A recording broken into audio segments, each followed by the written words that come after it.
ኡፍ የሆነ ጥያቄ ጠይቂ እያለችኝ ነው። ይሄ ጓደኛ አብረን ምን ሰራ ችግር የለውም። ምንድነው ግን እኔ ልጠይቅ አልተዘጋጀም። ግን ጠይቅ ተብዬ ነው። ጠይቂ ተብዬ ነው። ራሷ አትጠይቅም እንደ ካዳ? እሺ ነይ ጠይቂ። ምን እንደምትለው በእኛ ወይንም በክርስትና ሃይማኖት ውስጥ ማርያም አማላጅ ናት አማላጅ አይደለችም የሚለውን ነገር እንድታረጋግጥልን ፈልገን ነው። ኦኬ አማላጅ ትልቅ ነገር ነው ብለሽ ነው የምታምኚው?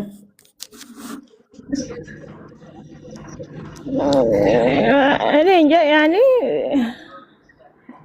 ያ ከአማላጅ በላይ እኛ የጌታ እናት ነች ብለን እናምናለን። ኦፍ ኮርስ ትክክል ነው። አዎ እኔም እደግፋለሁ ይሄንን ቃል። ያ ምልጃ ልመና ነው። አንዱ ስለሌላው የሚለምን ነው። ከዛም በላይ ለማንም ያልተሰጠ ማንም ሊያገኘው የማይችል ለእሷ ብቻ የተሰጠ ምን አለ? የጌታ እናት የኔና አንቺ ፈጣሪን እሷ ልጄ ትለዋለች፣ በስጋ ወልደዋለች። እና ትክክል ማንም አስቀድሞም አልነበረም፣ በእሷ ጊዜም አልነበረም፣ ወደፊትም አይኖርም፣ አሁንም የለም። ምን ክርስቶስን በስጋ የወለደች ልጄ የምትል እሷ ብቻ ነች። የጸጋ ሙላት ያላት እሷ ብቻ ነች። ልጄ አምላኳን የምትል እሷ ብቻ ነች። ምልጃ ለቅዱሳን የተሰጠ ጸጋ ነው። እሷ ደግሞ ምንም የጎደላት የለም። ጸጋ የሞላብሽ ነው የተባለችው አይደለም? መልአኩ ቅዱስ ገብርኤል ሲገባ ወደ እሷ። ስለዚህ እሷ የጎደላት አለ ብለሽ ታምኛለሽ? ቅዱሳን ያላቸው እሷ የሌላት ምንም አልጎደላትም። እንደምን የተባረከች የተመረጠች ሴት ናት። ከሴቶች ሁሉ የተባረክሽ ነሽ ብሎ ያመሰግናታል ሉቃስ ወንጌል ምዕራፍ 1 ላይ ቁጥር 26 ጀምሮ። ስለዚህ ለእሷ ምንም የጎደላት ከሌለ ቅዱሳን ስለ ሌሎቹ ማማለድ መለመን የሚችሉ ከሆነ እሷ ማችልበት ይኖራል ብለሽ ታምኛለሽ?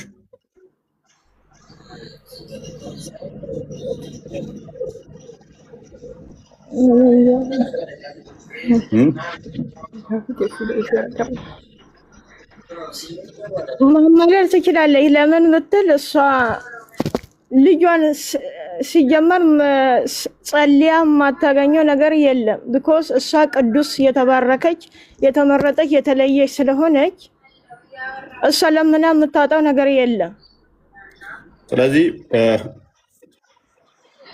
ቅዱሳን ስለኛ ይማልዳሉ፣ ይለምናሉ፣ ይራዳሉ ካልን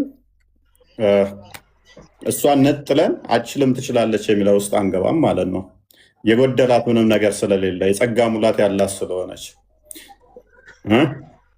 ቅዱሳን ስለኛ የሚለምኑ የሚራዱ ከሆነ ከኛ ጋር እንደ ደመና የከበቡን ዕብራውያን ምዕራፍ 12 ነው እንደሚናገረው፣ እንደ ደመና የከበቡን እነኛ ስለኛ የሚራዱ ከሆነ ከቅዱሳን አንዱ እሷን ነጥለን ትለምናለን ለምንም የሚል ሙግት ብዙ የሚያዋጣ አይመስለኝም። አጥኛ አንቺ በተረፈ እሺ ወንድም ሁልጊዜ ላይቭ ላይ ስገባ ደስ ይለኛል። ስራዬን ጨርሼ ባልጨርስ ራሱ ያንተን ድምፅ ስሰማ አስተምሮትን በጣም ነው የምከታተለው። ጌታን በጣም ነው የማከብረው። እድሜ ጤና ይስጥፈይ። ጌታን አንተ አይናችን ነህ። እሺ በርቺ። እሺ ቴንኪው። እሺ ወንድም አመሰግናለሁ። እድሜ ጤና ይስጥ። እሺ እሺ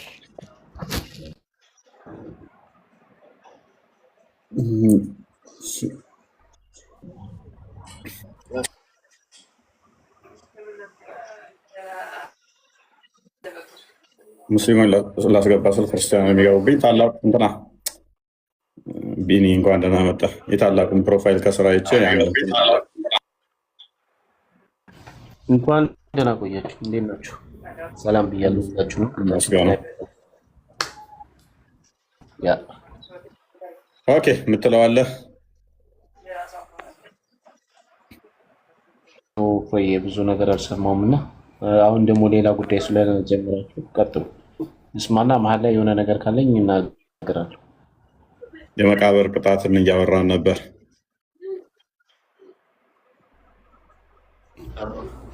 ሁሌም ይከፋኛል፣ ግን ሁሌም ይከፋኛል አይ ቲንክ ላይክ እንደዛ ነው። ሁሌም ይከፋኛል ግን አለን ነገርም አልናገርም። ሁሌም ይከፋኛል። ይሄ ከባድ ነው። ሁሌም ይከፋኛል አልናገርም። ከባድ ነው። ተመለስ እስኪ ተመለሽ። ወይ ነው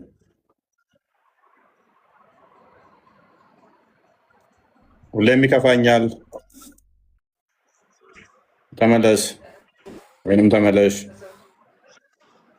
ላስወጣችሁ ነው።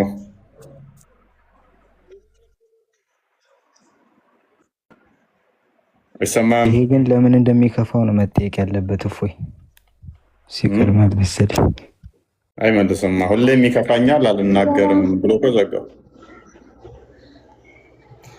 ማውራት እችላለሁ ወይስ ከኔ በፊት ያለው? ደህና መጣሽ። አይ ቲንክ ማን እንደቀደመሽ አላውቅም። አያንቱ አይ ቲንክ ክርስቲያን ነሽ?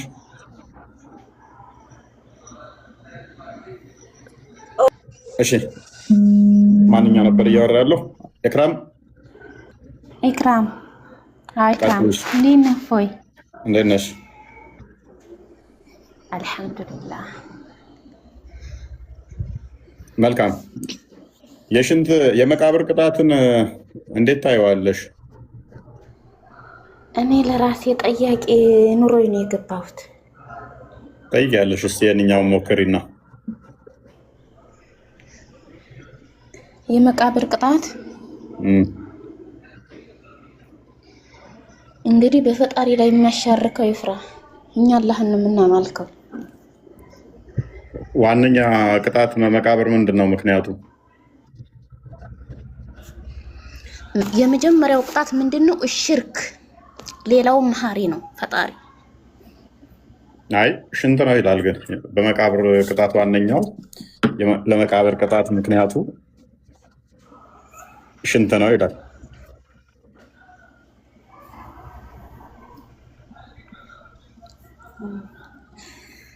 አላውቀውም።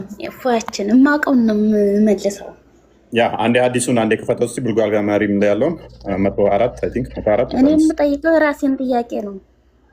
ጠይቂያለሽ፣ ችግር የለም። ኦኬ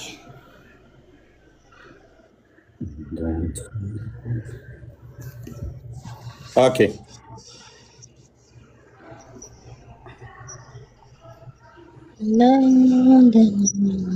እስቲ አንብበው። ሽንትን በአግባቡ አለመጸዳዳት ወይም አለማጽዳት፣ አለማስወገድ በመቃብር ውስጥ ለሚደርስ ቅጣት ዋነኛ ምክንያት ነው። ቡልጋል ማርያም 104 አየሽዋ። ታዲያ እኛ እኮ ኦዱ እናደርጋለን። እኛ እኮ ተጣጥበን ነው ራስ ፈሳችን ቢያመልጠን ሄደን ኦዱ እናደርጋለን። ስለዚህ አሁን እኮ አስቸጋሪ ነው። አሁን አንድ ሰው ጎንበስ ሲል ፈሱ ቱት ሊል ይችላል። ስለዚህ ንጽህና አልጠበቅም ተብሎ በመቃብር መቀጥቀጥ የጤናማ ነው? በመቃብር አይደለም የሚቀጠቀጠው፣ እንትን ነው ሶላቱ በቂ ስለማይሆን አቋርጦ ኦዱ ማድረግ አለበት ነው የሚለው እኮ። አሁን ሶላቱ በቂ አይደለም ማለት እኮ አልሰገደም፣ ተርታውን አልሰገደም ማለት ደግሞ ከእስልምና የሚያስወጣዋል። ባይዜ ከእስልምና አይደለም የሚያወጣው። እፎይ ስርዓት አስተምር። እኛ እኮ ከአንተ ጋር ችግር የለብንም፣ ከሃይማኖት ጋር ችግር የለብንም። ግን ከጽሁፉ ትክክለኛውን ርዕስ አውጥተህ አስተምር። እኛ ያነበብን ሰዎች አልሐምዱሊላህ። ሰላት አልሰገደም ማለት አንድ ሰው ሰላት ካልሰገደ ከእስልምና አይወጣም? ሰላትን ቢያቆም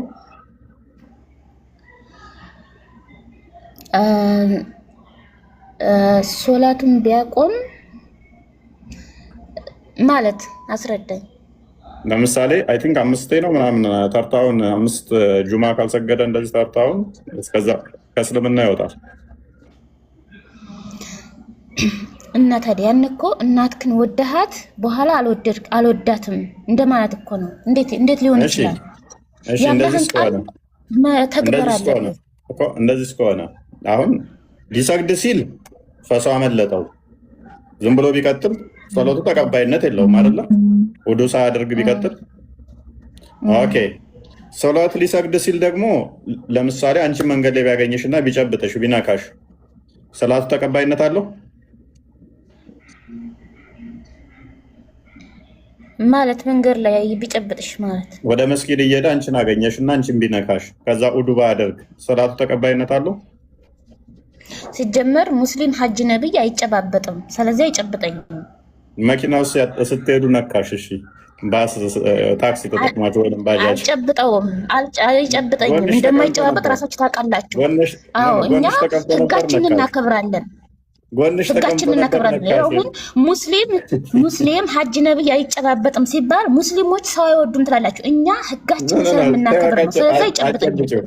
አይጨብጭው። እሺ ጎንሽ ተቀምጦ ነበረ ሲያልፍ ወይንም መኪና ውስጥ ባጃጅ ውስጥ ሲያልፍ ነካሽ፣ ሰላት ተቀባይነት አለው?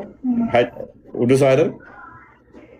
ወደ መስጊድ እየሄዳችሁ ባጃጅ ውስጥ ተቀምጠሻል፣ ስታሳልፊው ነካሽ፣ ሰላቱ ተቀባይነት አለው? አይነካኝም እንዳትዪ። ኖ አሁን የራሴ ጥያቄ ተራራ ምን ያህል ጥያቄ አለ ለአንተ ማለት ነው። እስኪ እሱን መልስልኝ ላላህ ብለህ። ይመለሳል። አሁን እኮ ላሳይሽ እኮ ነው። ተራራ ያህል ድንጋይ ነው አናቱ ላይ የሚጣለው ይላል።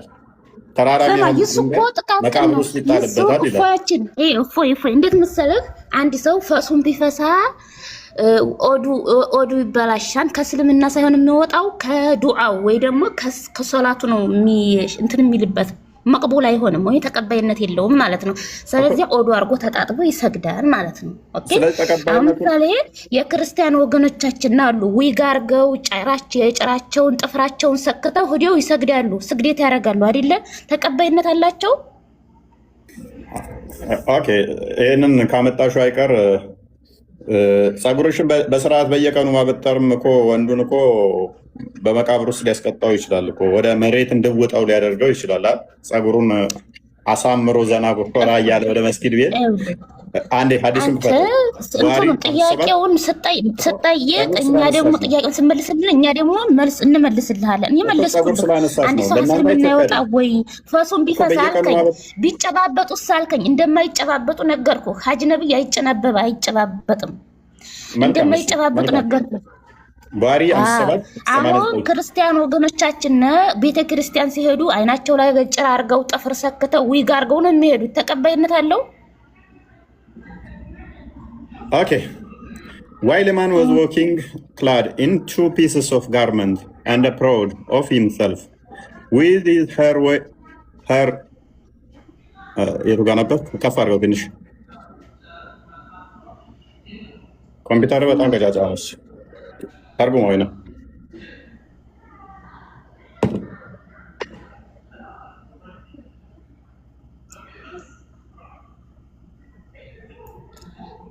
እፎይ ጥያቄ ልቀጥል።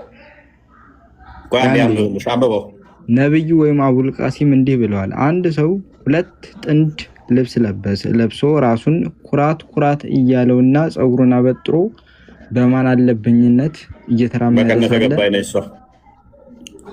ፀጉሩን አበጥሮ ቀጥል እየተራመደ በማን አለብኝ እየተራመደ ሳለ ድንገት አላህ መሬት ውስጥ እንዲሰምጥ አደረገው። እስከ ትንሣኤ ቀን ድረስ ወደ ውስጥ እየሰመጠ ይሄዳል። ያ ፀጉሩን አበጥሮ እንትን ኮራ ጀነን እያለ የሚሄድ ከሆነ ወደ መስጊድ አላህ ምንድነው ተዛ የሚያደርገው? ምድር እንዲያሰምጠው ነው የሚያደርገው። ፀጉር ሁሉ ቀን ማበጠር ክልክል ነው። ማበጠር አለበት። እሽፏችን እኛ ስርዓት ተምረን ስለመጣን አሁን ጥያቄ ልጠይቅ ነበር የመጣሁት፣ ግን አንተ እንደዚህ እያጥመዘመዝክ እኔ ግን እመልስልሃለሁ። ችግር የለም። አሁን ምንድነው ጥያቄ ጠይቀህ ስጠይቅህ ያንን ተውከው፣ ችግር የለም ተወው፣ ስለሚያሳፍር ነው። ይሄንን ጥያቄ ግን መልሻለሁ። ምንድነው ያሳፍረው? ጥያቄው ምንድነው? አንተ ችግርህ ምንድነው? አታስተናግድም በስርዓት የራስህን ርዕስ ነው የምታነሳው። ይሄን መልሳለሁ። አሁን የጠየቀውን ጥያቄ መልሳለሁ። ኦዱ ይበላሻል ፈሱን ቢፈሳ አትታጠቡም? እንደኛ እየታጠቡ እንጂ እየታጠብን እኮ ነው እኛ የምንሰግደው። ምናችሁ ነው የምትታጠቡት? ሲፈሳችሁ ከፈሳችሁ አታፍሩም? መስጊድ ለምሳሌ ቱስ ቢልብሽ ይቆኛል። ጻይታው ሆናችን እኮ እየተመሰከረልን ነው። ኦኬ ኡዱ ይበላሻል ቱስ ቢል ምንሽን ታጥበሽ ነው ኡዱ የምታደርጊው? መስጊድ ላይ ልትሰግጂ ስትይ ድንገት ስትጀምሪ ቱስ አለ። ከዛ ምንሽ ነው የምትታጠቢው? ኦኬ ይኸውልህ እፎያችን ሂጄ ኦዶ አደርጋለሁ፣ እታጠባለሁ፣ ሁሉም ነገር ፕራይቬትን ትታጠባለህ፣ ኦዶ ታደርጋለህ 3 ጊዜ፣ አፍንጫን ትታጠባለህ፣ ፀጉርህን ታሻሻለህ፣ ትታጠባለህ፣ ሄደህ ሶላትን ትጀምራለህ። ሻወር አይደለም የምወስደው፣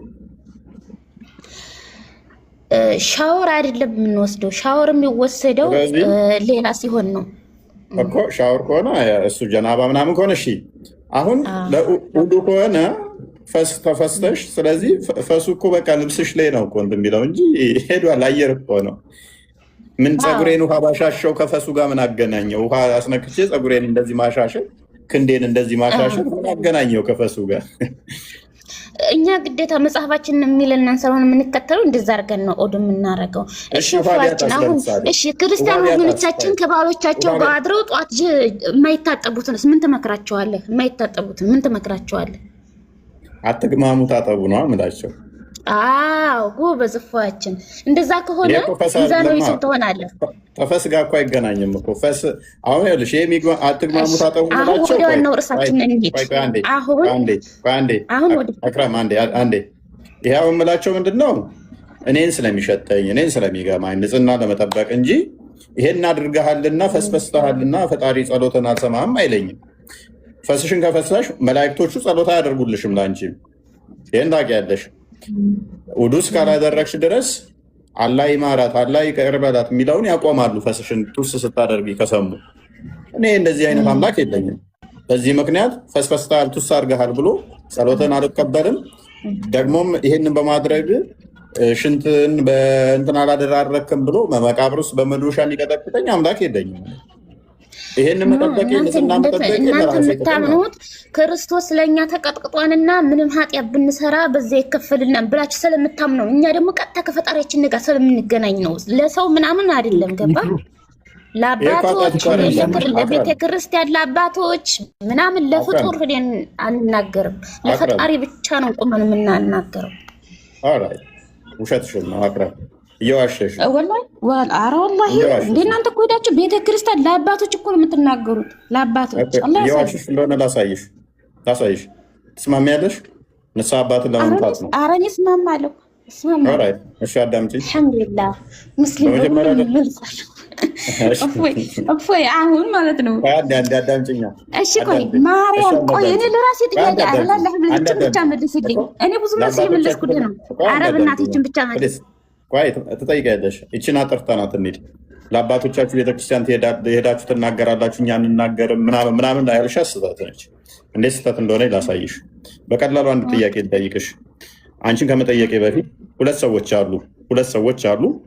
ሁለቱም ዝሙት ሰሩ። ሁለቱም ወይንም ደግሞ ሰረቁና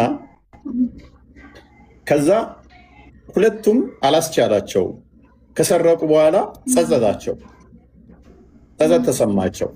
አንደኛው ሄደና ምን ብሎ ነገረው ለትልቅ ሽማግሌ ወይንም ለእምነት አባቱ፣ አባቴ ከዚህ በፊት ሰርቄ ነበረ እና እንደዚህ አይነት ወንጀል ሰርቻለሁ፣ ምን ላድርግ ብሎ ነገራቸው።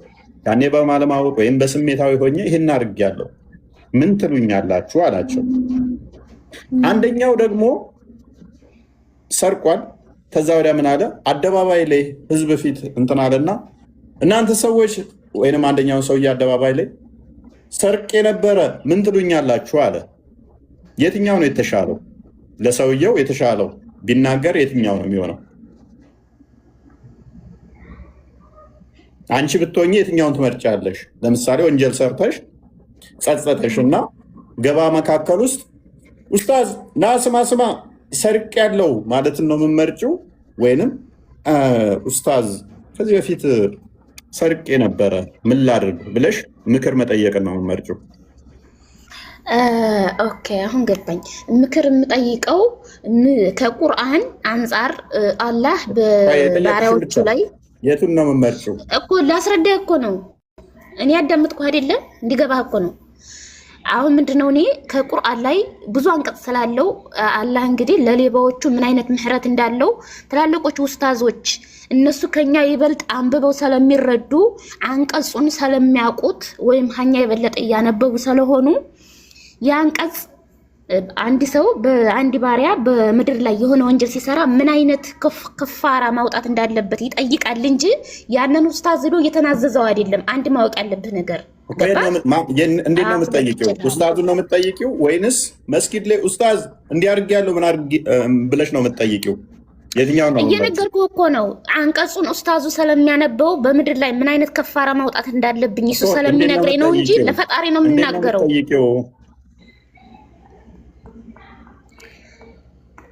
መልሱ ገብቶሃል? መልሱ ገብቶኛል። አሁን አዳምጪ፣ ተራሽን በደንብ ተግባብተናል፣ ተገናኝተናል። ኤኒዌይስ ግልጽ ነው። ቆይ አዳምጪ አሁን።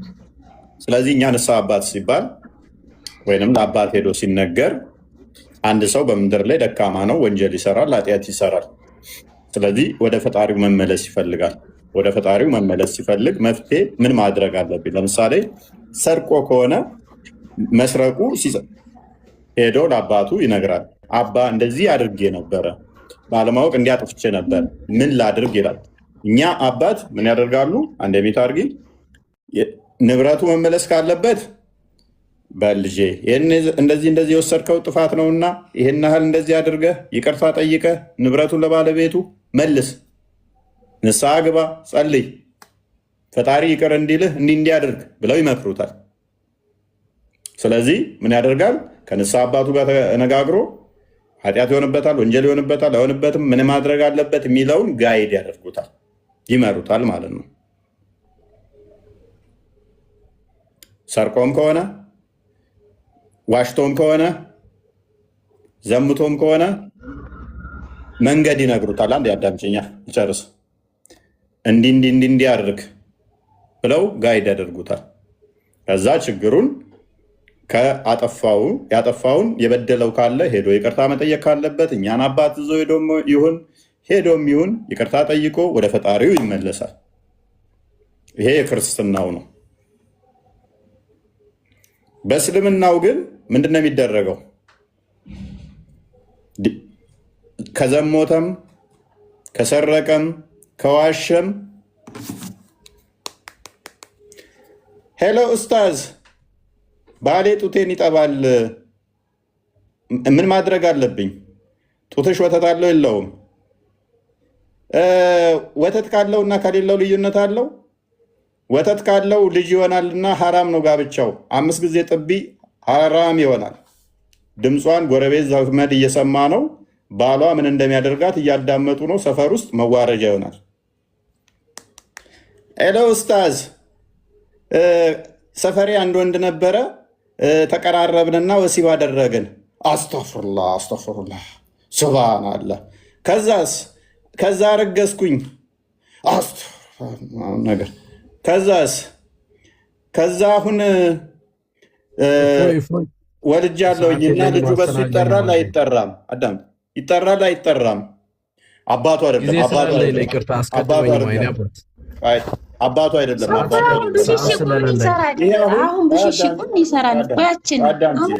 አዳምጪ፣ ይደወላል። ኡስታዝ ያኔ ድመት ቤቴ ውስጥ መታ ስወረውር ገደልኳት፣ ኃጢአት ነው አይደለም? እንስሳት መግደል እንደዚህ። ኡስታዝ ዱቄት ሰርቅ ያውቃለሁኝ ከጎረቤቴ እና ዱቄት ሰርቅ ነበረ እንደዚህ ምን ማድረግ አለብኝ አሁን? ዱቄት መስረቅ ሌብነት ጥሩ አይደለም፣ ካሁን በኋላ በቃ ትስረቂ፣ የሰረቅሽው ዱቄት የማንን እንዴት ነው ምናምን ነገር። እነኚህ ፈተዋዎች እንዳለ አደባባይ ላይ ይወጡና ከዛ በኋላ ሌባ ትባላለች፣ ሰፈር መነጋገሪያ፣ መሳቂያ፣ መዋረጃ። ባሌ እንደዚህ ሲያደርግ ወሲብ እንዲህ ያደርገኛል። የባሌ ወንድም ባሌ ወደ ስራ ሲሄድ ከሱ ጋር አርግዣ አለውኝ፣ ግን ባሌ አያውቅም። አደባባይ ላይ ነው የተወራው። ባልየው ሌላ ቦታ እየሆነ እየሰማ ሊሆን ይችላል። ከዛስ ከዛ በኋላ ሰፈር ውስጥ እሷ መፍትሄ ፈልጋ ጭራሽ ትዳሯ እንዲበተን ምክንያት ይሆናል። ትዳሯ እንዲበተን ምክንያት ያደርገዋል ማለት ነው። ስለዚህ ይሄ መስማቱን የሚሻለው አንዴ ሜይ ቢ 1 5 ሰከንድ 10 ሰከንድ ያልበለጠ እንትና ስለምጠን። እሺ ስሙት እንግዲህ ፈትዋ ላይ በቲቪ እየደወሉ ሲጠይቁ ነው ስሟቸው ማለት ነው። ጎረቤት የባሌ ምንድነው አጎቱ ማለት ነው። ሚስቱ በየቀኑ የተለያየ ነገር ትለምነኛለች ሁልጊዜ። ያዛው ምን ዛሬ አሻቦ ነገ ስኳር ከዚያ ምናምን ቢላዋ ማለት አይደል? አዎ በቃ ቡና ዘይት በቃ የተለያየ ነገር በየቀኑ ሁልጊዜ። እሺ ለማና ትለምነኛለች። እኔ ያለኝ እምቢ አላትን ግን እሰጣታለሁ። ውስጤን ታናድደኛለች። ለምን ትናደጃለሽ? አንቺ ሰጪ እሷ ተሰጪ ሁና ለምንድን ነው የምትናደጀው? ዘመድ ናት ደግሞ በዚህ በኩል ሁሌ ስትለምነኝ እኮ ነው። ያ እንግዲህ ሌላ ደግሞ አለ እዚህ አንዴ አሁን አስተውሉ። እንደዚህ አይነት ተራ ቅቡ አሁን እቺ ሴትዮ ጎረቤቷ ጋር ተጣላች ማለት ነው። ድምጿን ታውቀዋለች። ያው ትለምነኛለች፣ ቢላ ትለምነኝ። ቆይ አንድ አዳምጪኝ። ይሄ አሁን አደባባይ ላይ እያወጣችሁን የምትሉትን እኛ ችግር ካለባት ለምሳሌ ችግሯን ከጎረቤት ጋር እንደዚህ ነኝ እንዲህ ተፈጥሯል፣ አባ ምን ላድርግ ብላ ትላለች። አባት ይመክሯታል። እንዲያታርግ እንዲፈጠር ብለው ችግሩ በዛ ይፈታል፣ ያልቃል። ከጎረቤቷ ጋር ማትጣላም በሰላም በፒስ ያልቃል። አደባባይ ላይ እያወጣች አባ እንደዚህ ብሎኛል፣ እንደዚህ አድርጎኛል፣ እንደዚህ ሰርቄ ነበረ፣ እንደዚህ ይሄ ተሰፈር ጋር ሰው ማባላት ማጣላት ነው። እናንተ ጋር ሲሆን ቀላል ነው፣ ኖርማል ነው። እኛ ጋር ግን ከአባትሽ ጋር አማካሪ ውጭ ዓለም ላይ አማካሪዎች አሉ።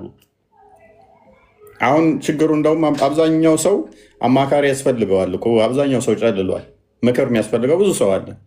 ይሄ ደግሞ ፍቱም መድኃኒት ቤተክርስቲያን ነች ለእኛ።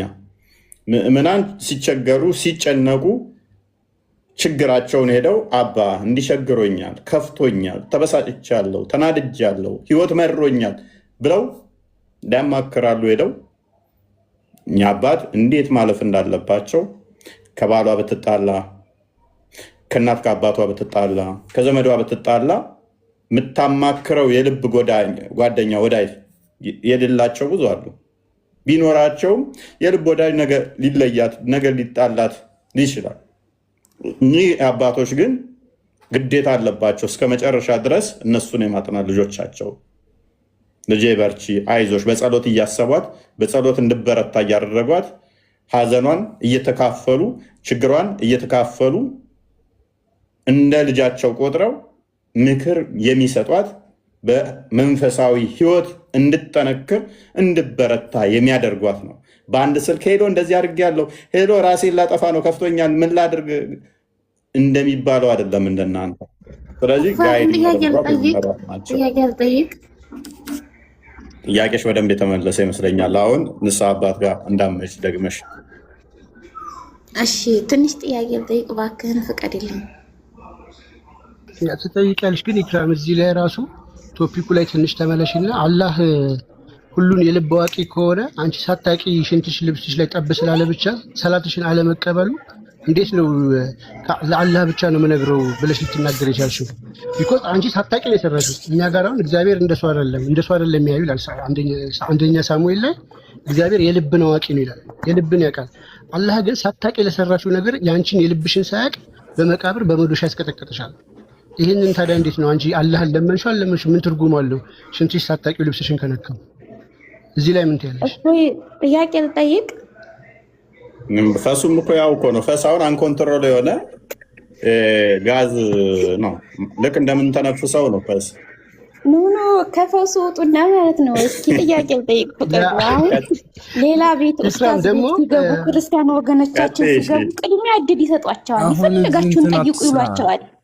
የፈለጓችሁን ጠይቁ ይሏቸዋል። እናንተ ግን ታሽሟጥጣላችሁ፣ ትስቃላችሁ። አይ ኢክራም እስኪ የፈሱን ግን የመጨረሻ እስኪ አንድ መልሽልንና ፈስ ሲፈስ አንድ ሰው ጣሆራ ነው የሚያደርገው እንጂ ጣሆራ አያደርግም። ውዱ ነው አይደለ? ዋጅብ ያለበት ግዴታ ውጪ የፈስ ስለፈሳ ብቻ ውዱ ነው እንጂ ማድረግ ያለበት ሽንት ቤት ገብቶ መጸዳጃ ፓርቱን መታጠብ አይጠበቅበትም።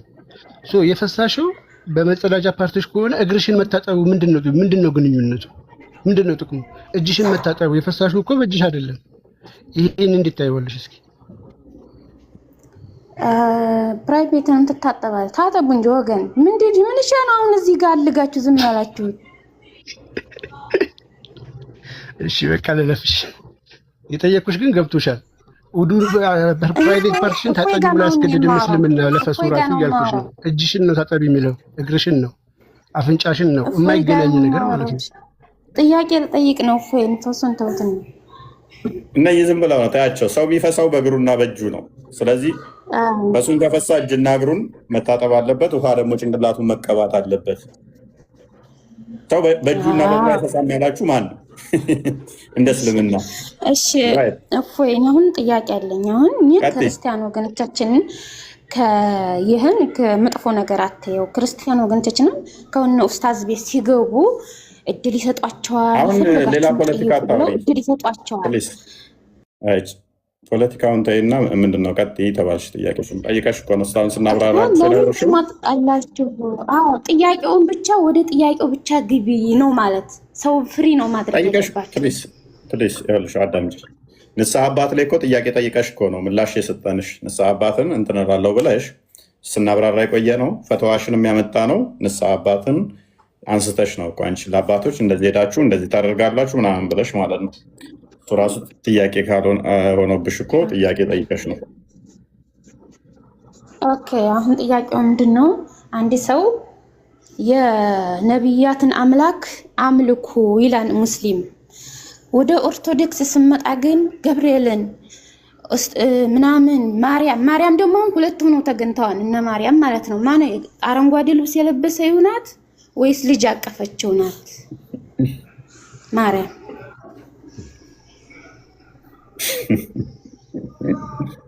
ከኔ በላይ ያለችው ናት ማርያም ወይስ ሌላ ሰማያዊት የለበሰችው ማርያም ናት? ማልቀስ ይሻላል አለ። ይሻላል? እንዴት ይሻላል? ፎቶ አይኑና ኤንኤስ ወደ መጀመሪያው ልመለስና እስልምና የነቢያትን አምላክ አምልኩ ይላል አልሽ አይደለ? ክርስትናው ደግሞ ምንድነው? ገብርኤል ማርያም ይላል።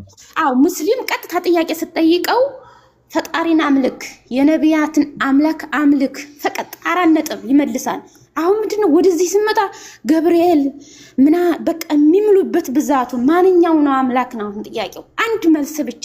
ይሄ መልስ ሳይገባን እኮ ልንሞት እኮ ነው። ኦኬ ስለዚህ ሙሐመድ ተሳስቶ ነበረ። ሱራ 4 136 ላይ በነቢያትም እመኑ ያለው በነቢያት አታምኑም ለካ ነው። ማስረጃ ክፈትላት። ሱራ 4 136 ጥያቄውን አልመለስኩም። ማርያም ማንኛይቱ ናት እያልኩ ነበረ። እመልስልሻለሁ።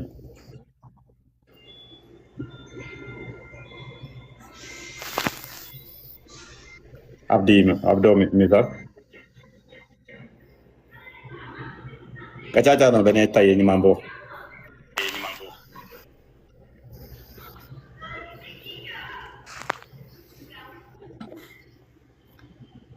እናንተ ያመናችሁ ሆይ በአላህና በመልእክተኛው በዚያም በመልእክተኛው ላይ ባወረደው መጽሐፍ በዚያም ከበፊቱ ባወረደው መጽሐፍ እመኑ። በአላህና በመላእክቶቹም በመጨረሻው ቀን የካደ ሰው ከእውነት የራቀ መሳሳትን በእርግጥ ተሳሳተ። በማን እመኑ ይላል እህታችን? በመላእክቱ እመኑ ይላል። አንቺ ደግሞ በገብርኤል ምናምን ታምናላችሁ እናንተ እያልሽን ነው። ቁርአንሽ ተሳስቶ ነው በመላእክቶችም እመኑ የሚልሽ? በመላእክቶች እመኑ ያለው አሁን ምሳሌ ጅብሪል አለይሂ ሰላም። ምንም ምሳሌ አታምጪ። የምንም ምሳሌ ያስፈልጋል? በምሳሌ ነው እና ታዲያ በሙር ለህር ነው እንዴ? በዝርዝር ማስረጃ አታስረጂም። እኔ ጋር ሳታስረጂ ነው እኛ ጋር ስትመጡ በአምላክ እመኑ እንላለን። እናንተ ጋር በገብርኤል እመኑ በማርያም እመኑ ምናምን ትላላችሁ አልሽ። ቁርአንሽ ጋር ስንመጣ ግን በመላእክቶቹ እመኑ፣ በአንድ መላእክት ብቻ ሳይሆን በመላእክቱ እመኑ። ከመላእክት ውስጥ አንዱ ገብርኤል መልአክ ነው ብለሽ ታምኛለሽ መሰለኝ። በመልአክ እመኚ ይልሻል ቁርአንሽ። አንቺ ታምኛለሽ አታምኝም? በገብርኤል አላለም። በመላእክቱ አታምኝም? በአላህ ነው የማምነው። የምን ገብርኤል? በመላእክቱ አታምኝም?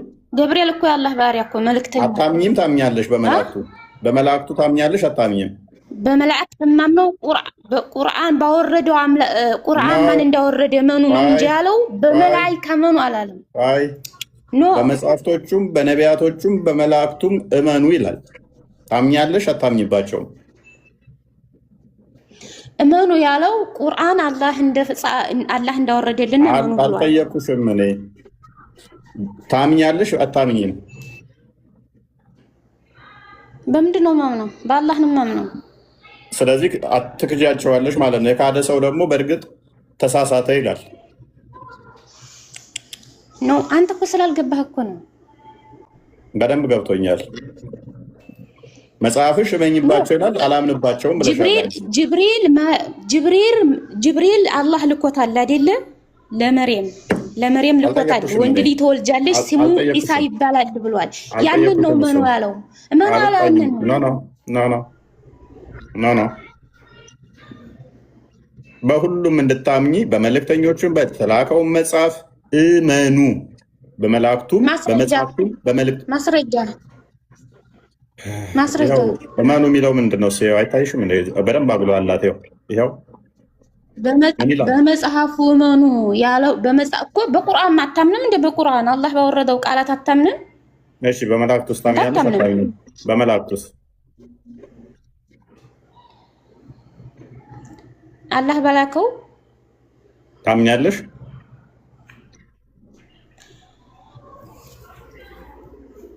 እኔ በአላህ ነው የማምነው። እናመሰግናለን። ሙሐመድና አላህ በመላእክቱም እንዲታመኑ አዘዋል። አንቺ አታምኝባቸው። እናመሰግናለን። ኤነስ ሜት አድርጊያለሽ። አላዘዘም። ዒሳ ዓለይሂ ሰላም የኔንም የእናንተን ማምላክ ተገዙ ነው ያለው። እኛ የአላህ ተገዥነች ነው። እሺ የነቢያት ሃይማኖት ነው እስልምና ብለሻል። እንደዛ ስትይ የሰማሁሽ መሰለኝ። ሶስት ሰው እንድናመልክ አታድርጉ። ቆይ ነቢያት የሚያመልኩት አምላክ ጭንቅላት አለ የለውም?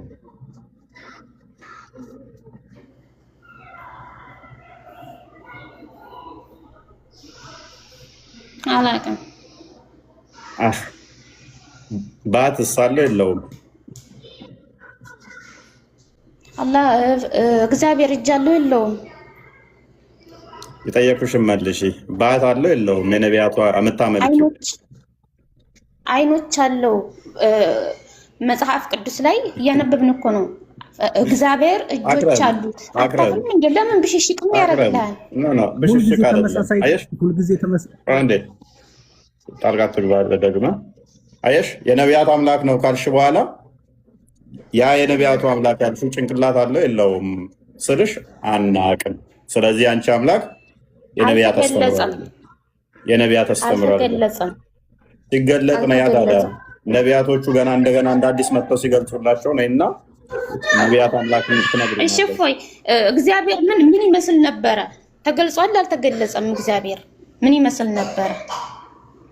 አሁን እኔ የጠየኩሽ እኮ ምን ይመስላል መልኩ አይደለም የጠየኩሽ። እህታችን ምን ይመስላል ብዬ አይደለም የጠየኩሽ እኮ። ብዙ ጥያቄ ጠየቅኝ መለስኩልህ። አንተ ግን ይሄን አንዱን አልመለስኩም። እግዚአብሔር ተገልጿል ወይ? ምን ይመስል ነበረ? በስጋ የተገለጠ አለ ቃል፣ እሱ በስጋ ተገልጧል። እርሱም የአብ የባህሪ ቃሉ የባህሪ እጅ ብለሽ ስላነሳሽ የባህሪ ክንዱ እሱ በስጋ ተገልጧል። የአብ ቀኝ እጁ የአብ ኃይሉ የአብ ቃሉ ልጁ እርሱ በስጋ ተገልጧል። ምእመኖች ሆይ ሁሉም በአላህ በመላእክቱም በመጽሐፍቱም በመልእክተኞቹም ከመልእክተኞቹ በአንድም መካከል አንለይም እመኑ ወይም አመኑ። በአንዱም ሳትለይ እንድታምኚ ታዘሻል። አንቺ ግን የለየሽ ነው። ጥሩ ነው። ስለዚህ እኛ የነቢያት አስተምሮን እንከተላለን። በነቢያትና በሐዋርያት ላይ የተመሰረትን ስለሆንን ማለት ነው። አልተገለጠም የሚባል የለም። ነቢያቶች ክንድህን ላክ፣ ውረድ፣ ተወለድ ሲሉ ትንቢት ሲናገሩ ቆዩ። እርሱ ቃል በስጋ ተገለጠ።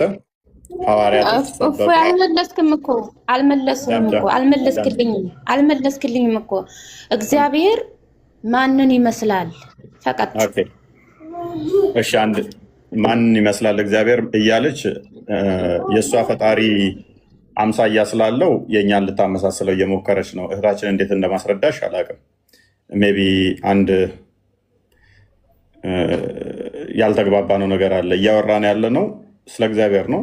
እሷ ደግሞ እየጠየቀችኝ ያለችው ማንን ይመስላል እያለች ነው። ስለዚህ እግዚአብሔር እኛ አምሳያ ያለው ብለን አናምንም። አምሳያ ያለውን አንቺ እናንተ ጋር ፈልጉት። አልተገለጸም፣ እግዚአብሔር አልተገለጸም። ሀይ ጤናም የላት እንደ ልጅቷ አምሳያ የለውም እሱ። አዳምጪ እሺ። ትንቢተ ኢሳያስ ምዕራፍ 46 አንዴ ክፈትልኝ። እንትና ይሄ ምንድነው እሱ የሚለጠፈው እንደ ዳይፐር 46:5 አንዴ ክፈትልኝ። በግዴታ ከፍጡራን ጋር ፈጣሪ ካልተመሳሰለ እያለችን ነው። ስለዚህ በግድ መመሳሰል አለበት። እኛማ አልተገለጸም፣ ስሙ በቁርአን ላይ ተጻፈ እንጂ አልተገለጸም ነው ያለው። ያለመገለጽና መመሳሰል ልዩነቶች አሉት እህቴ። መጽሐፍ ቅዱስ እንዲህ ይላል፣ በማን ትመስሉኛላችሁ? ከማን ጋር ታስተያዩኛላችሁ? እንመሳሰል ዘንድ ከማን ጋር ታስተያያላችሁ ይላል። እግዚአብሔር ከማንም ጋር አይመሳሰልም፣ በማንም አይመሰልም። አምሳያ ካለው ቢጤ ያለው ማለት ነው። ቢጤ ያለው ደግሞ ፍጡር ነው እንጂ ፈጣሪ ሊሆን አይችልም። ፈጣሪን የሚመስል ከፈጣሪ አቻ የሆነ ነገር ካለ እሱ ሌላ ፈጣሪ አለ ማለት ነው። እንደዛ ከሆነ ደግሞ ምንድን ነው ማለት ነው? ፍጡር ነው ያን አካል ማለት ነው። አምሳያ ካለው ምን ሆነች ነው እህታችን? ፈጣሪ አምሳያ የለውም፣ ቢጤ የለውም። ምንድን ነው እሱ? ጡብ ጡብ አሉ። ቢጤ የለውም፣ አምሳያ የለውም። የእናንተ አምሳያ ስላለው ነው። እጅ አለው፣ እኔም እጅ አለኝ። ግራና ቀኝ አለው፣ እኔም ግራና ቀኝ አለኝ። ተረከዛ ባት አለው፣ ባት አለኝ። እግር አለው፣ እግር አለኝ። የእናንተ አምሳያ አለው፣ ፍጡር ነው። የእኛ አምላክ በማንም አይመሰልም፣ በማንም አይመሳሰልም። ዛሴት ሁላችሁ ወገን ወገን ወገን ሆይ ሀሳብ ትንሽ ልስጥ፣ ምናልባት እዚች ጋር ከተፈቀደ። አይ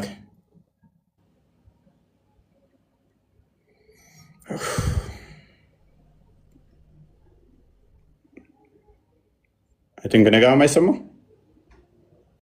እሺ፣ ይቅርታ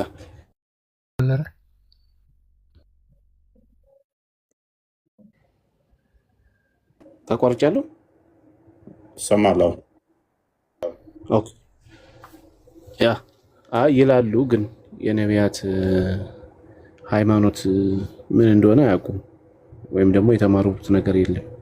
ያው ቁርአን ላይ የነቢያት ሃይማኖት ስለሚላቸው አክቹዋሊ ግን ነቢያት ምንድን ነው የሚያመልኩት፣ ማን ነው ሲገዙ የነበረው የሚለውን ማስረጃ ያመጡ ቁርአን ላይ ካለው በስተቀር ማለት ነው። እና የነቢያትን አምላክ አምልኩ እንላለን አለች። እንግዲህ የነቢያት አምላክ እሱ መንፈስ ነው፣ ልጅ ያለው ነው። ይሄን ከተቀበሉ ዌልካም እንላቸዋለን። መንፈስ የሆነው የባህሪ ልጅ ያለው ኃይሉ ክንዱ የተባለው ጥበቡ የተባለውን ክርስቶስን ከተቀበሉ እንስማማለን ብዬ አስባለሁ። ከዛ ውጭ ግን ተረት ምንድነው፣ ይቅርታ ለቃሉ ተረት ስላልኳቸው አዲስ የሆነ እንግዲህ የሆነ ትምህርት ከሆነ ግን በሐዋርያትና በነቢያት መሰረት ላይ ያልተመሰረተ ትምህርት አይደለም። ነቢያት ከዛ በኋላ የመጡ አባቶችም ከዛ በኋላ የመጡ አንዳንድ ደጋጋ አባቶች እንኳን የሚያውቁት ትምህርት አይደለም፣ እንኳን የመጽሐፍ ቅዱስና የነቢያት ትምህርት ሊሆን ቀርቶ። ስለዚህ ዝም ብሎ ሲፎክሩ ስለምሰማን ሁሉ ጊዜ የነቢያት ሃይማኖት ነው ይላሉ። ነቢያት ማንን ነው የሚያመልከው የሚሉን ማስረጃ የላቸው። ኢቨን ሲንግል ያለ ማለት ነበር። ቅድም ልጠይቃት ነበር፣ ወርዳለች። በቃ ቴንኪው። ያ ወደ ቶፒኩ እንመለስና እንግዲህ ሽንት ነቅቶሃል ብሎ በመቃብር ውስጥ የሚቀጠቅጥ አስተምሮ ነቢያቶች አላስተማሩ። እንደዛ አስተምረዋል ነቢያቶች ካሉ ውስጥ ማስረጃ ታመጣላችሁ።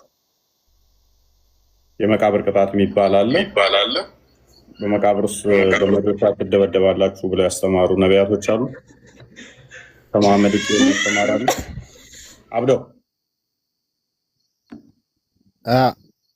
እንኳን ደህና መጣ። ወይ ኔትወርክ ነቅሎኝ ነበር። አንደሽ ጥያቄ ነበረኝ። እፎይ ኦኬ። አሁን ህፃን ድምፅ አለ። አክረማ ህፃን እንትን በይ። አብደው እፎይ።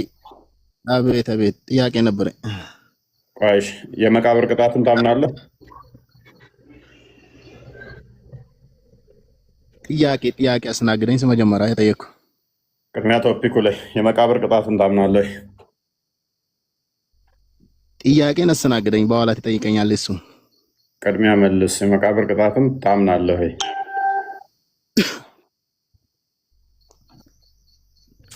ጥያቄ አትቀበልም ነው? አልቀበልም። ቅድሚያ ትመልሳለህ፣ ከዛ በኋላ ነው የምትጠይቀው። ቅድሚያ የተጠየቀውን ቶፒኩ ላይ መልስ። አዎ አምናለሁ። ኦኬ። የመቃብር ቅጣት መቼ ነው የተጀመረው መቀጣት? አሁን ጥያቄ አለኝ። ጥያቄውን መጀመሪያ ጥያቄ እንደቀበለኝ ቅድሚያ ቶፒኩን እሺ ለምትለው ጥያቄውን ለምንድን ነው እሺ የማትለው? ኡፈ በቃ ቶፒኩ ላይ አሁን እስካሁን ስንቀበል ቆየን እኮ። እንግዲህ ሽንት ነክቷቸዋል፣ እንደዚህ አድርጋቸዋል። ፕሊስ አትረብሽ። አረብሽ አብዶ አረብሽ አብዶ ቅድሚያ ኧረ ጥያቄ እኔ ልቀጥል። ቆይ ቶፒኩ ላይ አሁን እኔ ለጨርሰኝ። ቶፒኩ ላይ ቅድሚያ አውራ ሞክር። ጥያቄ ለምንድን ነው የምትቀበለው? መልስ የለውም ነው ለምትጠየቀው ጥያቄ? ቶፒኩ ላይ ቅድሚያ ሞክር። መልስ ቢኖር አየር በአየር ጠይቅል ነበር። እኛ ኡስታዞች ትጠይቃለህ ተባልክ እኮ ቀድመህ ደጋግመህ ስር ደርድሽ ስለነበረ ነው። አሁን ትመልሳለህ። ጥያቄ ነው የሚጠይቁ፣ ጥያቄ ነው የሚቀብሉ። በኋላ ተባልክ።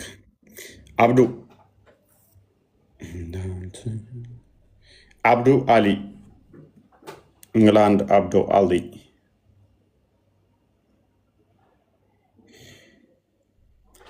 አብዱ አሊ መቼ ነው እሱ የመጣው? እኔ ልቀጥል። እኔ ላውራ።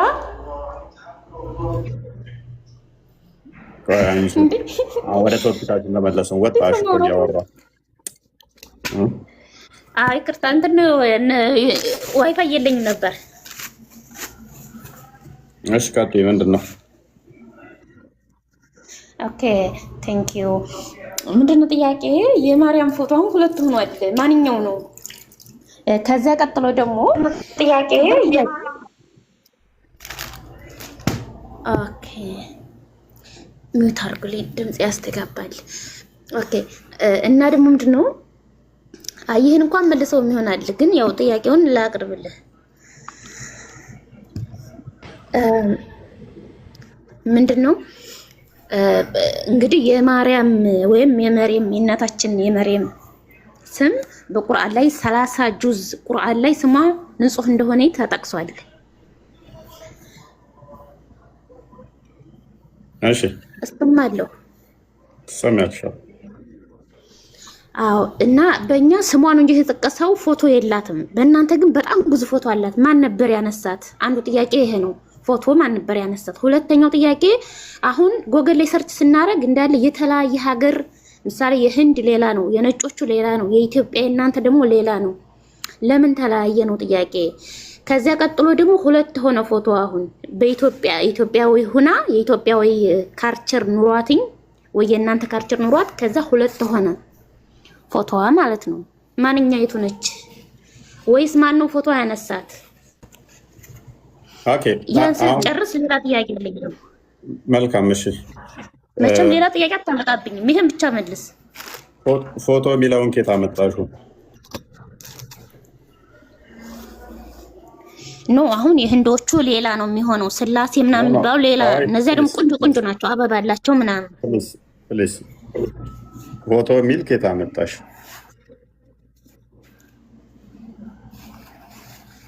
አልገባኝም። ምን ማለት ነው?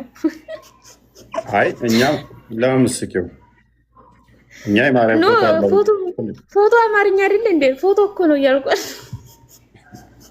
እስቲል እየሳቀች ነው። ሶሪ እንዴ አሁንም እየሳቀች ነው እኮ።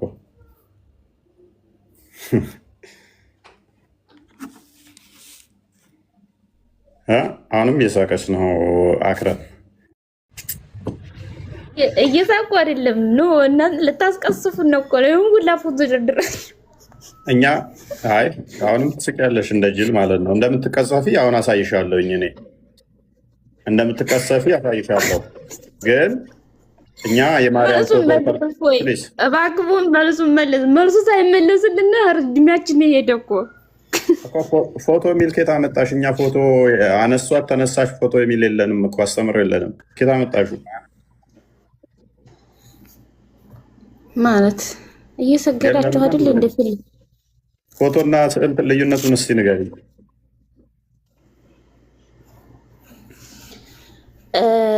ሶሪ ቃላት ተሳስቼ ከሆነ አላውቅም። ፎቶ ነው እኔ ያልኩት፣ ስዕል ነው እንደሚባለው። ፎቶ የሚል ኬታ መጣሹ ፎቶ ወላሂ አላውቅም። ስለማላውቅ ነው ወላሂ ጭራሽ አላውቅም። ታዲያ ለምን መስኪው ካላወቅሽ ደግሞ መርሱን ስለማመድ ሰው ስለማቅ ነው። አይ አሁንም እንደዚህ እየሳቀች ነው።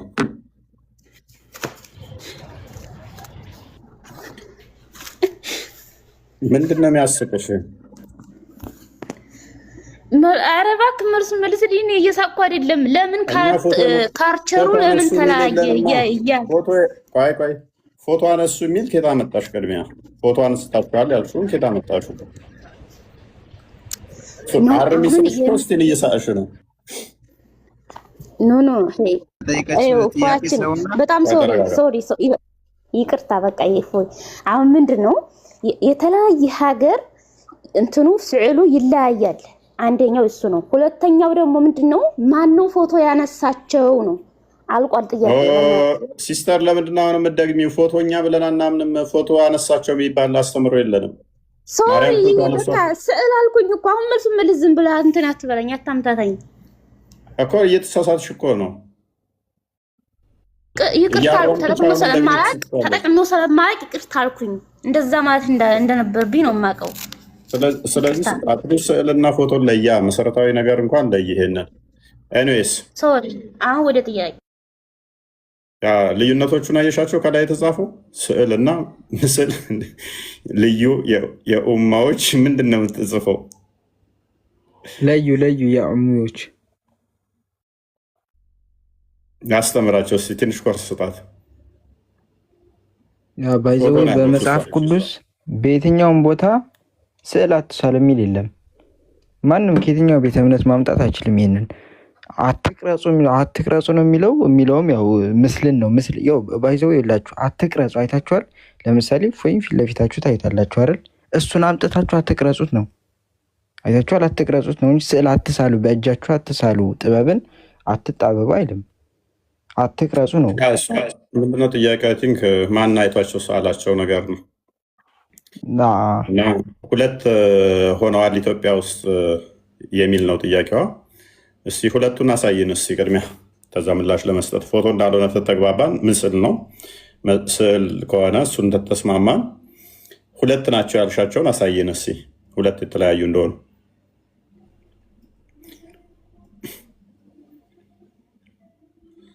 አንድ ስዕል ለምሳሌ በተለያየ መልኩ እንዲቻል እንደሚችል ግን መዘንጋት የለም። ቃል ስጋ ሆነ የምትለው ልጅ ያረገችውና ከዚያ ሰማይ አይነት ልብስ የለበሰ አይነት ናት። ሶሪ ለቃላቱ ሶሪ።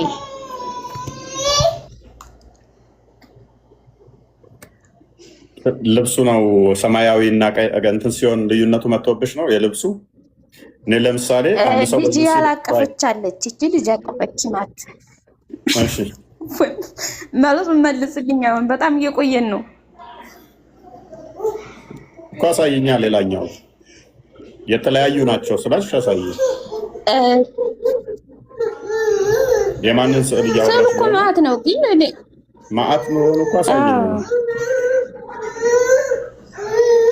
ህፃን ልጅ ሳለ እንጂ ከቻልሽ አይ ሶሪ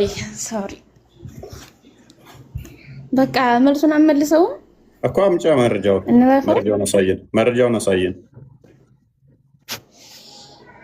ቃል ስጋ ሆነ የምትለው ልጅ ያረገችው ናት አንዷ፣ ከልጅ አቀፈች። ከዛ ደግሞ ሌላለች ሌላኛዋ ምንድን ነች?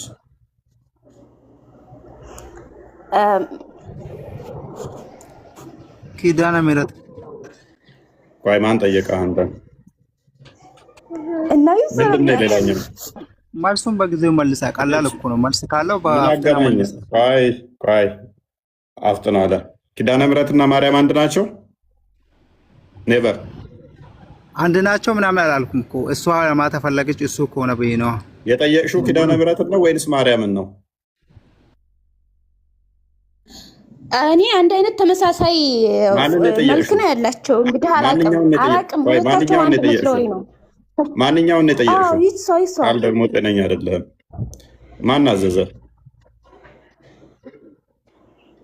ማንኛውን ነው የጠየቅሽው አንቺ? ወይኔ እፎይ መልሱን አመልስም። ያውቀዋል እኮ ምን አስጨነቀህ? እንደው ጭጭ ሆንክ ሰውዬ። እንደው በቃ አንተ አዳምጪ። እሺ ምንድነው ችግር የመጣብሽ? ልዩነቱ ምንድነው? ምስሉ ላይ ችግር የመጣብሽ አንደኛው ጋር ልጅ አቅፋ፣ አንደኛው ጋር ልጅ ሳታቅፍ። አዎ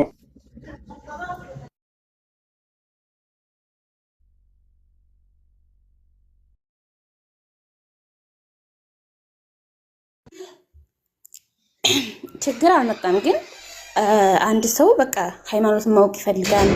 ምን ችግር አለው? ኦኬ አልፈዋለሁ፣ ችግር የለውም። አንተ ይሄን ስለማመልሰው ወደ ሁለተኛው እሄዳለሁ።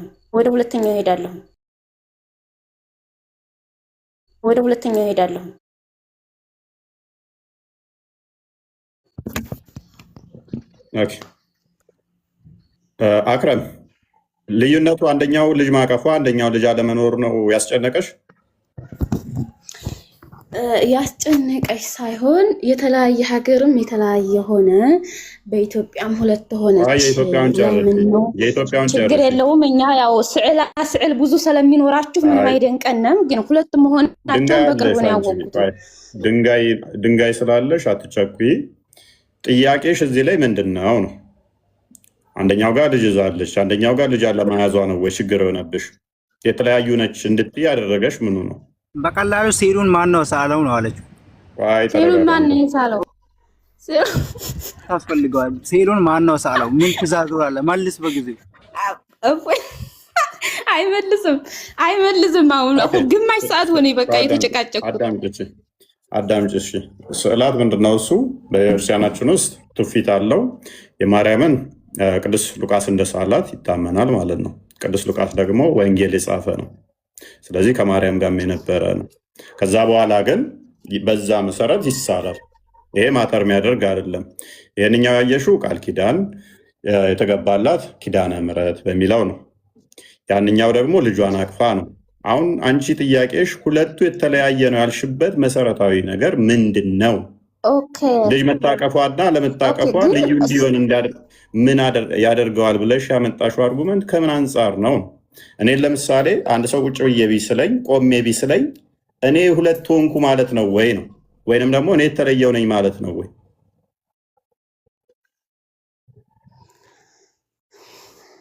የዚያን እንግዲህ እኛ ስማቸው የነቢያትም ሆነ የማርያም በቁርአን ላይ ወይም በመጽሐፍ ቅዱስ ላይ ነው የምናነበው። በፎቶ ማን አነሳቸው ነው? ለምን ቃል በቃል አራነጥ በግታታልፈ የመሐመድ ተረተረ ጭንቅላትሽ እንደፍኖት ካልሆነ በስተቀር የኢብራሂምና የእስማኤል ምስል ራሱ መካ ውስጥ ነበረ። አይምን ካባ ውስጥ ነበር። መሐመድ አስወጥቶታል። ማን ስሎት ነው ካባ ውስጥ የኢብራሂምንና የእስማኤልን ምስል ያገኘው መሐመድ? ኢብራሂምና እስማኤል ማለት ከሙሳ በፊት የሺህ ዓመታት ስዕል ኬት መጣ ካባ ውስጥ? ማን ስሎት ነው መሐመድ ይሄ የኢብራሂምና የእስማኤል ፎቶ ምስል ነው ብሎ ያለው? ፎቶ ትላለች ስቲል ፎቶ አይደለም እያልናት ማለት ነው። አንቺ ሁለት ናቸው። ፕሊስ ተረጋጊ። ቆይ ሁለት ናቸው እንድትይ ጭንቅላትሽና ለመጠቀም ከሞከርሽ ከስር ሆነሽ በቃ ተማሪ። አንድ ስዕል ሁለት ናቸው እንድትይ ያደረገሽ ምንድን ነው? መሰረታዊ ነገር ስትባይ እሱን ካላወቅሽ አስቸጋሪ ነው።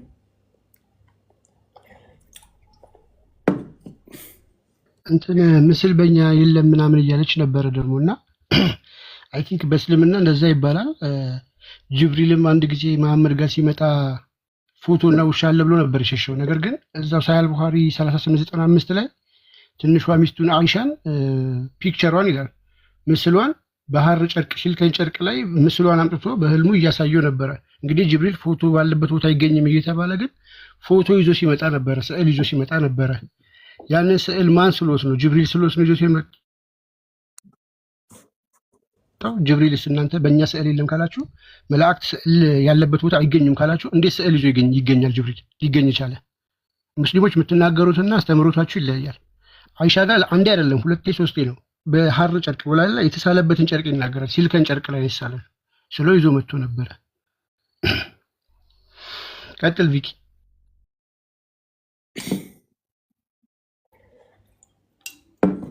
አይ ቲንክ ሚዩት ነህ። የመቃብር ውስጥ የተገኘው ፎቶቸው ይሄ ነው፣ ምስላቸው። ሶሪ ጥያቄ አለ። ሚዩት ነህ ቪኪ። እንድትቀጥል ነበር እሱ ነው የካዕባውን እንድታነሱት ብዬ ነው በዛ። እሺ ክፋታው። እሺ እፎይ ለምን ሳቁ ላይ ትንሽ አትሄድበትም? በጣም ይቅርታ አድርግልኝና ስስቅ ነበር፣ በጣም ስስቅ ነበር ልጅቷና ሳቅ ያለ ልብ ይገላል። አትሪቢዩት ነው ሳቅ ያለ ዘላለም አትሪቢዩት ነውና ከዘላለም ጀምሮ ይስቃል፣ አሁንም ይስቃልና በአላህ ሳቅ ላይ ነው ስታላግጥ የነበረችው። ከሳቀች በስነ ስርዓት ማለት ስነ ስርዓቷን ጠብቃ መሳቅ አለባት። በሳቅ አላግጣለሁ ካለች በአላህ ባህሪ ላይ ነው የምታላግጠውና አይልባችሁ ይፈነዳል እናስቁ ብሏል እኮ መሐመድ። ለዛ እኮ ነው አላህ ዘላለማዊ ሳቂታ ስለሆነ እነሱ በደንብ እንዳይስቁ ልባችሁ ይፈነዳል እናስቁ ብሎ ነበር። እሷ ዝም ብላ እየሳቀች ነው። ኤኒዌይስ ነብይሽን ታላቁ ሲራ ይጻፈልሽ ዘ ላይፍ ኦፍ ፕሮፌት መሐመድ እንደዚህ ይላል። ከፍ አድርገው። ካባ ሲገባ መሐመድ ያገኘው ምስል ነው። ይህ ምስል በምን አወቀው? ቁረሽ ሀድ ሰላምን ስንጠራ አዳምጪ ቆይ። ቁረሽ had put picture in the Kaaba እኛ ኢሳ አለይሂ ሰላምን ስንጠራ በእናትሽ አዳምጪ including two of Jesus son of Mary። ኧረ በእናትሽ አዳምጪ እየተነበበልሽ ነው ምስሉ። ቆይ እስኪ ይህንን መሐመድ ያወጣውን ከካባ ውስጥ ምስል ቆይ ልነግርህ እኮ ጆሮሽ ውስጥ እኮ ሴጣን እየሸና ስለሆነ ነው እንደዚህ መታገስ ያቃተሽ። ተረጋጊ ተረጋጊ፣ ቆይ ተረጋጊ። ምንድን ነው የት ልትሄጂ ነው? ይሄንን ምስል እንየው እስኪ ቅድሚያ ተረጋጊ። ነብይሽ ያገኘው ምስል ማን የሳለው ምስል ነው ያገኘው ካባ ውስጥ? ልትሞት ነው እንደ ሌቷ ኢሳ አለይሂ ሰላም ስንጠራው ምንድነው ልሞይች ነው እንደ ጭንቅላት አልባ አካል እያመለክሽ። ተረጋጊ ቆይ እንዴ ደግሞ ስታወራ ለቃላት አላ ጭንቅላት የለውም ብላለች እኮ አላቅም ብላለች። ኢሳ አለይሂ ሰላም ተረጋጊና አዳምጪ። ልትታነቂ ነው እንደ ልሞች ነው እንዴ? ተረጋጊ። ስርዓት ልመጂ፣ ስርዓት ልመጂ፣ አትባልጊ። ቅድሚያ ላንብበው። ተረጋጊ። ምን አይነት ብልግና ነው? በጌታ ስም ነብይሽን መስየሽ ነው። እኔ ቆሻሻ አይደለሁም። ተረጋጊ። ወጣች። ኤኒዌይስ ኦኬ። ቁረሽ had put ከሚለው ጀምረህ እሺ። had put picture in the Kaaba including two of Jesus son of Mary and እንትን በለው Mary and both of whom ምናምን ፒስ ኦፍ ምናምን ራሱ ፒስ የሚሰጥ ነው። ሰላም ያጣው መሐመድንም የማርያምንና የልጇን ፎቶ በካባ ውስጥ አድርገው ነበር ይላል። ቁረሾች መሐመድ ከዛ ምን አደረገ? እንዲወጣ አደረገ። የማርያምንም የልጇንም ፎቶ እንዲወጣ አደረገ። ራይዳት ሰሊን 1678 አንዴ ክፈተው።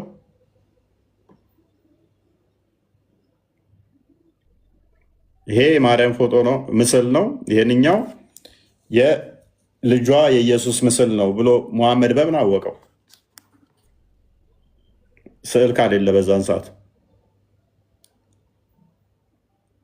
ኦራይት ፕሮፋይሏ እንዳለ ካያችሁ ምስል ነበረው፣ ፎቶ ነበረው፣ ምስሎች ነበሩ። ገሃነም እንደምትገቢ ልጠቁመሽ በዚሁ።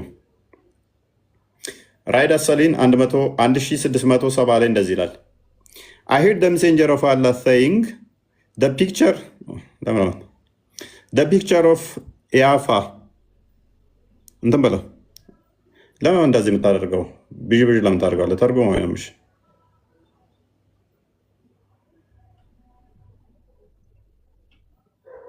የአላህ መልእክተኛ እንዲህ ሲሉ ሰምቻለሁ።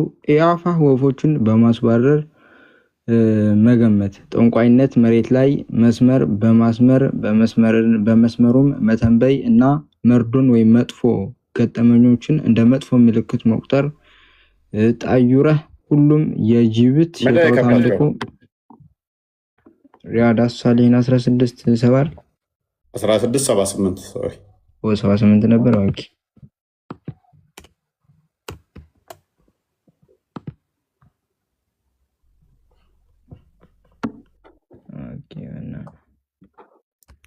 ኦኬ ትንሽ አስጠጋው።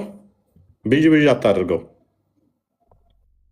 ራይድ አሳሊን 1678 The messenger of Allah said, የአላ መልእክተኛ እንዲህ አለ፣ those who draw pictures will be punished on the day of resurrection, and it will be said to them, breathe soil into what you have created.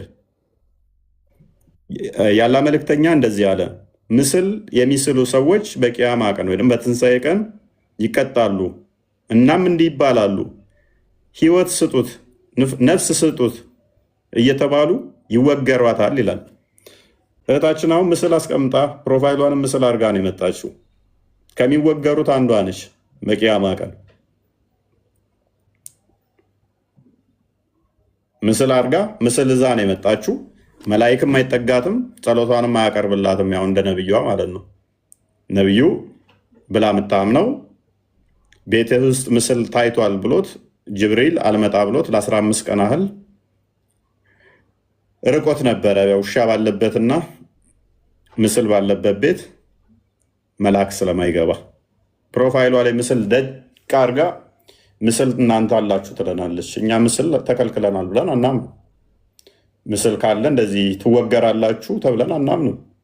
እናንተ ምስል ካለ እንትናችሁ ላይ መልአክ ስለማይቀርባችሁ ነው። ስለዚህ አጋንንት ተጠናውቶሻል ማለት ነው። በራስሽ አስተምሮ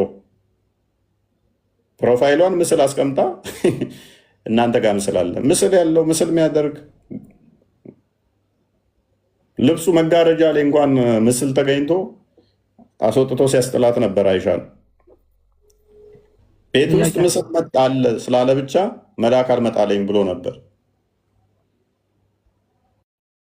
ስለዚህ በቂያማ ቀን ከምትወገሩት አንዱ ህይወት ስጡት ከምትባሉት አንዱ ናችሁ ማለት ነው። ምስል ይዛችሁ ምትዞሩት አሊያም እንደ ሳዳት ከማል ቪዲዮችሁን አጥፍታችሁ ድምፃችሁን ብቻ እያሰማችሁ ትኖራታላችሁ።